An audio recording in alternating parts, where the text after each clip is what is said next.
This is an interview on the 3rd of November 2007 with Vincent Edward Horsfall, VX103117, V57768, Lance Corporal, 39 Battalion, E Company. Can I call you Vin? Yep. Vin, you were born in Merbein, you worked in a brickyard and you were married with a son. You were about 21, 22. How did you come to join the army? Well, we're in the 7th Battalion Militia. Had 2 camps with them, and then got a notice one day to catch a train to Melbourne to the 39th Battalion. And you went to Darley, to the Darley Camp from there? Camp, yes. What was Darley like then? Oh, don't remember really much about Darley itself. The camp was all right. And there were a couple of Mildura boys come down to the 39th Battalion with you? Yeah. Do you remember their names? Oh, well, Bill Pomeroy was there, and Bill Cooper, Fred Cooper. Can't think of anyone else at the moment.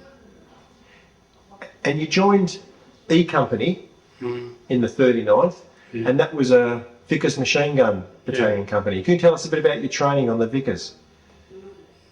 Tell you about the training. Training on the Vickers machine gun. Well, we used to have competitions between the 4.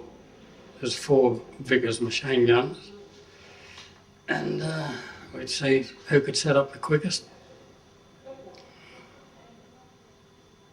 That's about all. And was there much drill training done, much sort of battle training done at Darley? Oh, not really. We weren't there long enough. Do you remember, was there any conflict between the AIF and the militia? Yes. Yes, they used to call us chocos, and they raided us one night, and the CO in charge of the camp intervened, spread a few of them around. It was all over, but I think they come off worse for wear. Before you left to go to New Guinea, there was a big street parade in Melbourne. Were you involved in that? Yeah. Yes, I remember when they issued us with shorts, khaki shorts and shirts. We had to get suntanned up, ready for the march in Melbourne in 3 weeks' time. Before you left for New Guinea, did they give you any leave before you left to go up to the Aquitania in Sydney? Did you go back to Merbein? Yes. Yeah. One chap I know got married on leave. And what did your family think about you going away? Oh, they didn't like it very much, but had to be. So you caught the train to Sydney? Yes. Don't remember much about that. All I know is we were on the Aquitania. Yeah. And there was a lot of troops on the Aquitania at that stage? Yeah. Yeah, I don't remember how many there, but quite a few. And did you? What was your job on the Aquitania during the actual voyage up to New Guinea? Well, the Vickers machine gunners looked after the guns on the Aquitania. And did you have any problems with submarines or mines on the way up? We met one mine and we sunk it. With the Vickers? With the Vickers, yeah. Did it take many shots? Oh, 2 or 3 bursts. We filled it full of holes. It sunk. And you arrived in Port Moresby. What was your first impression of Port Moresby? Not a very hospitable place. We had to march all the way out to the drome, 7 miles. And what was that like?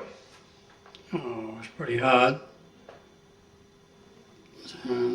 Camped on the rocky ground for the night. Supposed to be huts there for us, but there weren't. No mosquito nets or anything? No mosquito nets, no. open slather for the mosquitoes. And after there was a time where you basically settled in and had a camp at the 7 Mile drone, and then you had to protect the 7 Mile drone? Yeah, we were at that light back around the drone on the other side of the drone. And shot at the zeros when they come in strafing. Did you? There were a lot of air raids. Did you? Yeah, And you were manning the Vickers? yeah. Yeah, there was a lot of air raids and even moonlight nights. We were there for 7 months and it was pretty continuous. And the Zeros used to come in and strafe the airfield pretty low? Yeah, yeah, I remember well. One day there was only 2 of them didn't get home, or 1 didn't get home. And 1 went away, smoke pouring out of it. And, we had traces every 5th round in the belt, and you could see where your bullets were going. And just open fire and let them run into it. I know 1 that didn't go home. Crashed on the other side of the drone. Did you do much other training, any jungle training or any other training while you were at the 7 Mile? No. No, just dug trenches. Can you remember when the Australian Kitty Hawks arrived? Yeah. Yes. And they dived in on us and we got orders to down nets and fire. And we stopped pretty smartly when we saw who they were. But we did a fair bit of damage. They wouldn't have been too happy about that. No, the boss of the Kitty Hawks rang us up and congratulated us on our shoot. There's only 2 could take the air.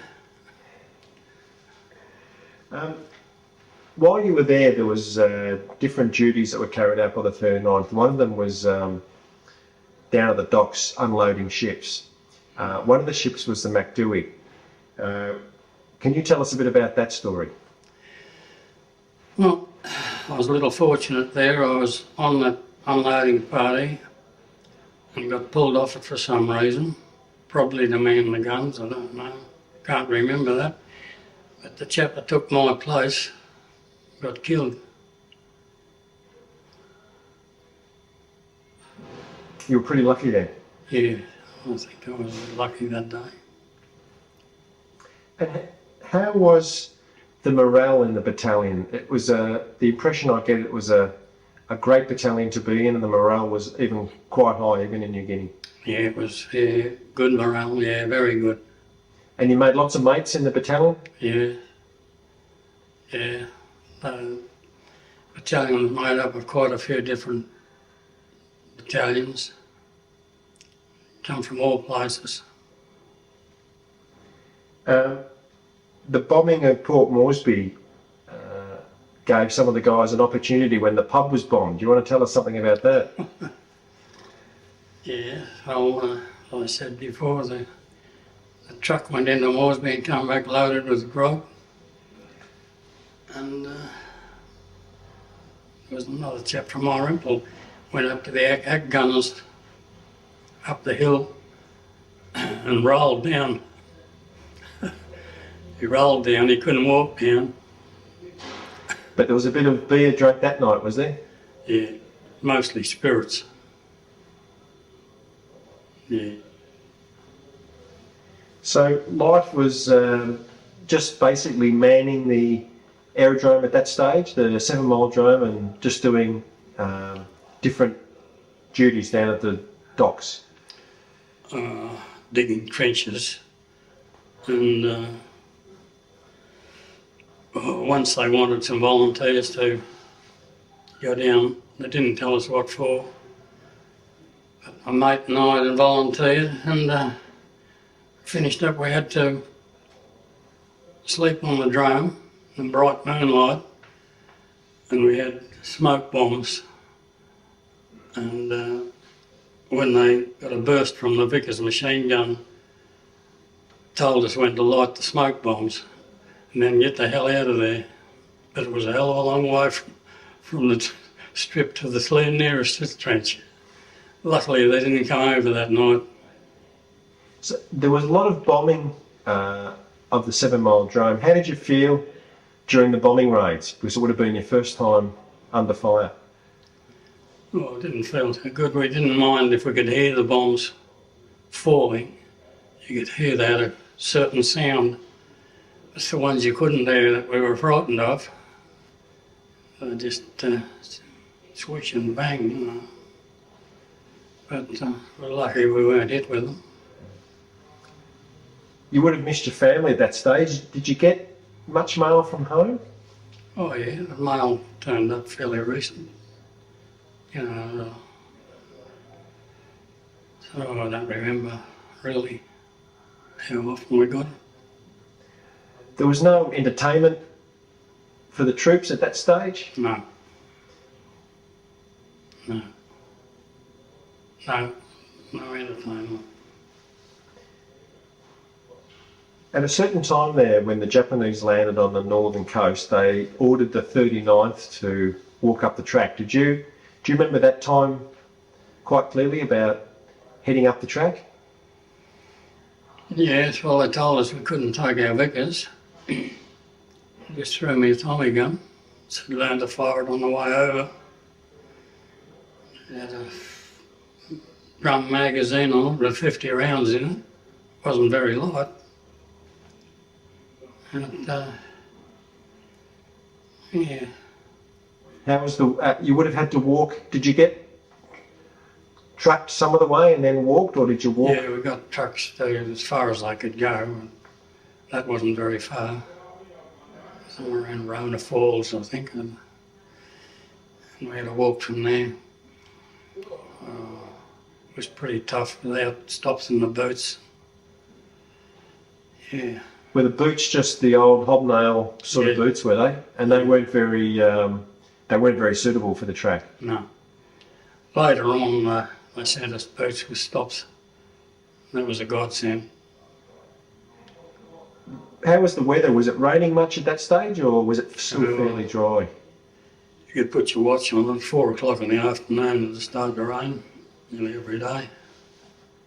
And how did you feel about going into action? Oh, it was a bit scary, and you really tensed up until it started, then you relaxed. But was the morale fairly high on the walk was pretty tough, but was the morale fairly high with your group on the way over? Oh yeah. Yeah, the morale was good. You would have all stuck together as mates, wouldn't you? Yeah. How far did you get along the track before you were pushed back?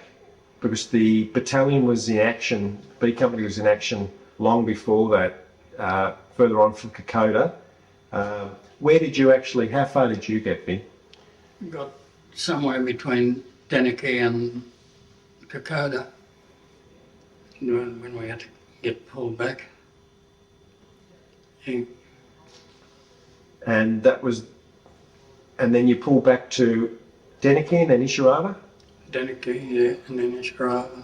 And you made a stand at Ishirawara? Yeah. Yeah. What were some of the A and B Company guys like when they came back through the lines? Because they'd been fighting at Kokoda down further, hadn't they? Yeah. Well, they looked pretty ragged. Yeah. But you were set up in Ishirawara, and that was when, because Colonel Owen had been killed at that stage, and Lieutenant Colonel Honour had taken over the battalion. Yeah. Do you remember much about Honour? Did you see Colonel Honour much? No. No. You didn't see too many people. Your company commander was Captain Merritt. Yeah. What was he like as a Very good, yes. He looked after us, yeah, he looked after us well. good bloke? Yeah. And your sergeant? You remember your sergeant's name? Did you? Oh, Sergeant Copps. Oh, George Copps. George Copps. He was the one I handed my machine gun to when I couldn't hold it up after I was wounded. He dressed my shoulder, and a few hours later I couldn't lift my arm. Was this in the first part of the Ishirava battle? Could have been 2 or 3 days. 2 or 3 days after it started. I don't remember, it was nearly the end of the month anyway. Do you remember the 2nd 14th arriving at Ishirava? Yes. They looked magnificent. Big, strong, looked magnificent they were. And we were like scarecrows. Because you'd been up there for weeks and weeks and weeks. Yeah, I spent about 6 weeks there, I think. Yeah. And you were wounded in the shoulder. Yeah. Was that by a sniper or? No, it was a mountain gun or mortar, I'm not sure. But I stood on the ridge for a few seconds, and I moved down off the ridge, and the bomb landed where I'd been standing. And I got the backwash. That was a lucky escape? Yes, that's 2 lucky escapes. 2 lucky escapes. Yeah. It's still in there. And so George looked after you, gave your Tommy gun to George? Yeah. Yes, I couldn't lift my arm. They sent me back to the RAP. They gave me a handful of pills and put my arm in a sling and said, walk back to Moresby and get it operated on. So you walked all the way back to did you have any help walking back to Moresby, or did you walk back with any of the 39th guys? I walked back with probably 4 or 5 of them, and a police boy was leading us because it was close to dark. And it got dark. Couldn't see your hand in front of you. And I got them to pick up phosphorus sticks off the jungle floor and held it behind us, each one of us, so we could just follow that. And the police boy led us with his bare feet on the track. We didn't have that far to go, but he got us into the camp.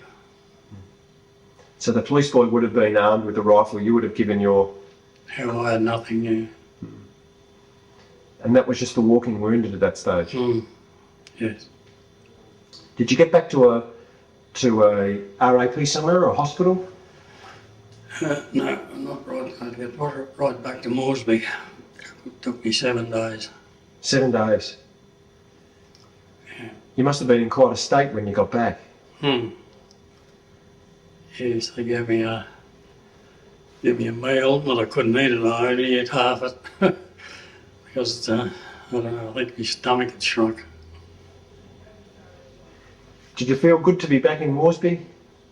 Yeah, wasn't there for long, but after I was discharged from hospital, I went to sort of a comp camp and done a bit of training. And from then on, we flew over to Buna and Gona, Sanananda, those places. So, after you, so obviously you recovered fully from the shoulder, and then you joined up again with the 39th at Gona. I joined, there was a plane load of us went over. I can't remember. Papua must have been the drone they landed on. And we had a march from there into Gona, or one of them, I don't know. Yeah. That's a long way. And you were there for the Gona battles? Yeah. Yes, they gave me an Owen gun there. What was the Owen gun like? Oh, excellent weapon, yeah. Much better than the Tommy gun? Yeah. Yeah. And were you attached to another company at that stage, or another platoon? Well, I got pushed around a bit from one place to another. And I I finished up on the 3-inch mortars, and I was dropping bombs down the barrel of the mortar at Gona. Yeah. You would have been fairly close to the beach at that stage. Oh yeah, yeah, Because Gona was a very fierce battle. yeah. Were you quite near the creek? There was a big creek that ran down to the ocean. Yeah, just before we got to the creek, I think there was a small village, and there was a bow fighter strafing a wreck in the bay, and somebody delivered the mail, and we all sat around reading our mail.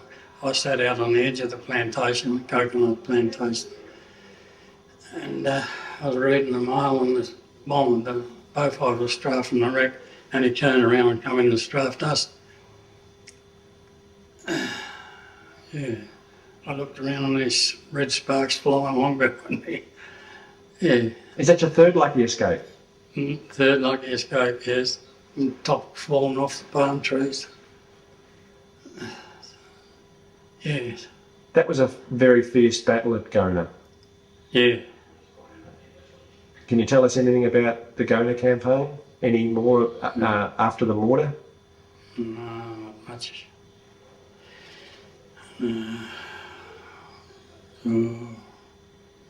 It's a bit hazy.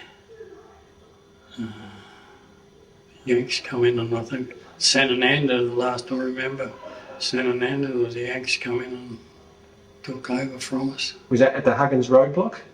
Yeah, somewhere there. Somewhere down there. Yeah. Because the weather, that was in December, the weather would have been extremely hot at that time. Yeah, it was Christmas.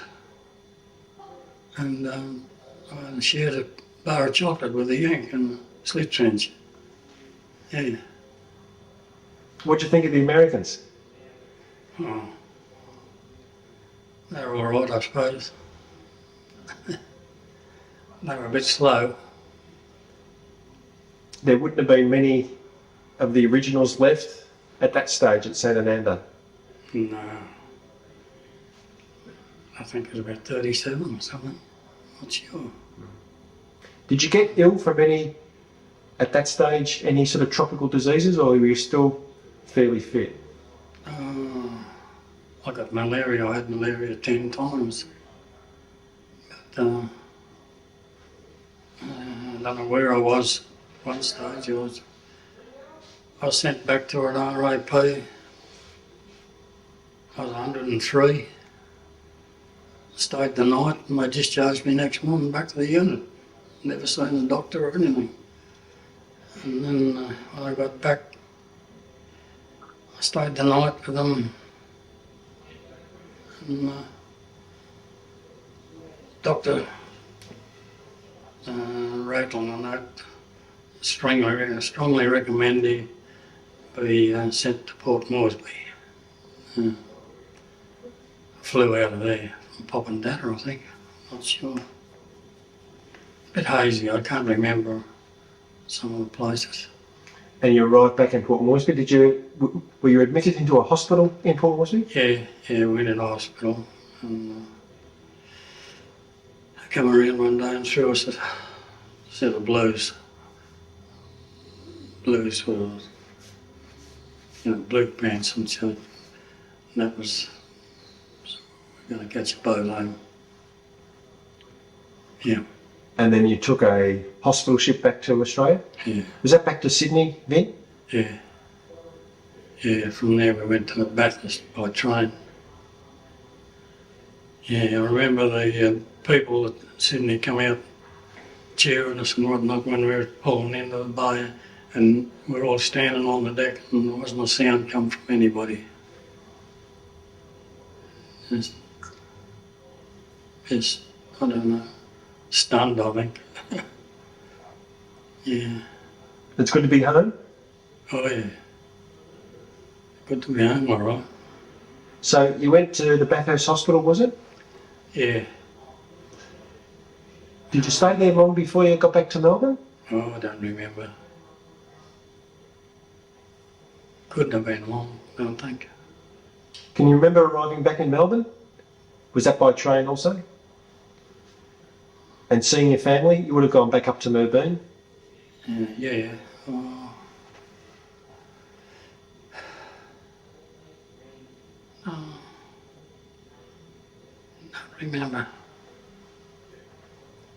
Don't remember the bits, parts of it while I was up there. You sort of go from A to B. You just didn't remember what happened in between. But it was good to be home and see your... Because you had a son at that stage, didn't you? Yeah. Oh, yes. Were you able to spend much time with your family before you went back into the army? Oh, we had 44 days leave, I think. Yeah. And we were discharged. You were discharged after that? After that, must have been after that, yeah. You didn't go back into the army? Not after the second. Oh, so you went to the... After you got out of hospital and at Bathurst, you went into the second. Yeah. Were they based in Sydney? Yeah, I think so. The point was, Sess and I, we come home on leave together. We both finished up in hospital together in Mildura with malaria. They didn't know how to treat us and bunged us back on a train to Melbourne. Caught a train north. Cease was carted off in Sydney and I was carted off in Brisbane. From then on we had after Con Camp at Warwick, we more or less put ourselves on the draft north, got as far as Townsville, worked on a boat carting shark netting across to Magnetic Island. And, finally got a train north again and went to Wandekla. Yeah. And, into the second, went more leave and went back, and then we caught a boat, I think it was a Mary Jane or Liberty ship or something. Went up to Itaby, were unloaded at Itaby by barge. We had to come down the coast to Wewak, clean the Japs out on the way down. And I was in hospital in Wewak when they dropped the atomic bomb. What was it like being in the second? Because there would have been a lot of 39th chaps there too? Yeah. A few of your mates from the 39th in there? Cease was with me. He was in B Company, I think. I was still in the headquarter company. Yeah. Because I think Cameron, who used to be the... Cameron, yeah. 2IC in the 39th, was the battalion commander of the 2nd Battalion. Yeah, Killer Cameron. What do they call him Killer Cameron for? He wanted to win all the battles, I think. Did he? Was he a popular man or not so he much? was reasonable. Yeah. How was the 39th guys taken by the IAF 2nd guys? Were you welcomed or was there... Oh yeah. Yeah, they realised we had our place. And then after the 2nd, then you came back to Australia and demobilised? Yeah. Oh well, you're in the hospital. You obviously came back. Yeah. And you came back to Melbourne? Yes, I came back on the Shropshire. I got a bit lucky. I was a sergeant then, and I was in the sergeant's tent. And I heard all this noise, and I woke up, and I could hear names being called out from the office.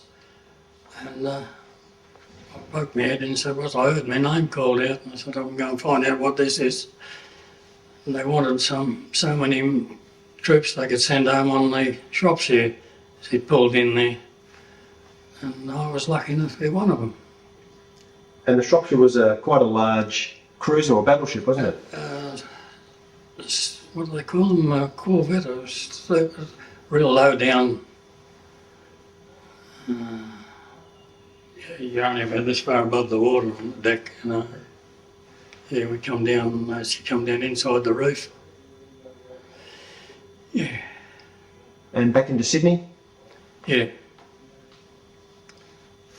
And then to Melbourne and then to Royal Park and discharged. And that was after the war finished? Yeah. And then back up to Mebane? Yeah. And once you discharged, did you get your old job back then? Or? I went on bricklaying. See, my father was a bricklayer and I used to help him when I was a 14-year-old. Yeah. You weren't tempted to rejoin the army, or? No. Your army days had well and truly finished? I had enough. Yeah, enough was enough. And I built quite a lot of buildings around the place. Done a lot of work on tech schools here. I built the Oriental Tech, the brickwork for that. 250,000 bricks in that one. And Kumiala across the river there, we built half the street.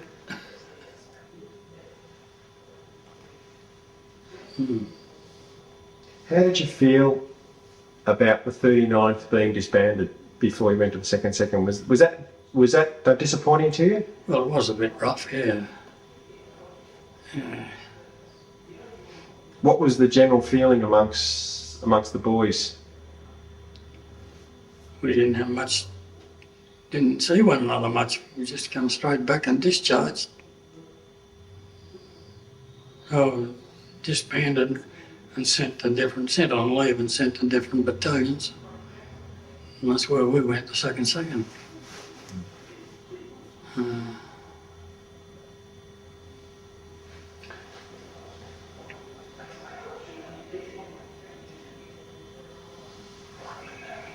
Just another point, when you were on the track, when you were withdrawing from Ishiava, were you at Manari at all? Were you there for that parade at Manari? Yeah. That Colonel Honour made a speech? Yeah. I was there when Blamey made his speech too. Were you? What did can you remember anything about what Colonel Honour said at Manari at that famous, because that was filmed by Damien Parra? Yeah. Oh, I don't know, really. He told us we're pretty good, you know, wrapped us up a bit. Yeah. And what about Blamey? What did Blamey say? He said it was a rabbit that got shot and run away, you know. What did the boys think about that? Oh, Jesus, it was a big burner right through the troops. Lucky he didn't get shot, I think. Because I think Blamey after that said that they'd taken it the wrong way, but every veteran we talked to all say the same story. Are you of the same belief that he was basically calling? Yeah, cowards. Yeah, after what we'd done. Yeah. They got as far as Moresby and MacArthur said they should have stopped them at the gap. It was supposed to be a small gap, but the gap was the gap was 10 miles wide. 10 miles wide, yes, that's right. And it's hard to stop an advancing army with only a handful of troops. So did you have a good experience in the army, do you think? It obviously had its ups and downs. You were very lucky though. Yeah. Oh yeah, it was all right.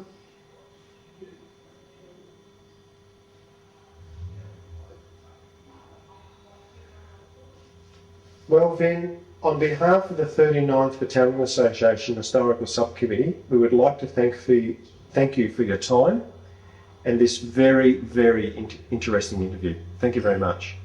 Okay.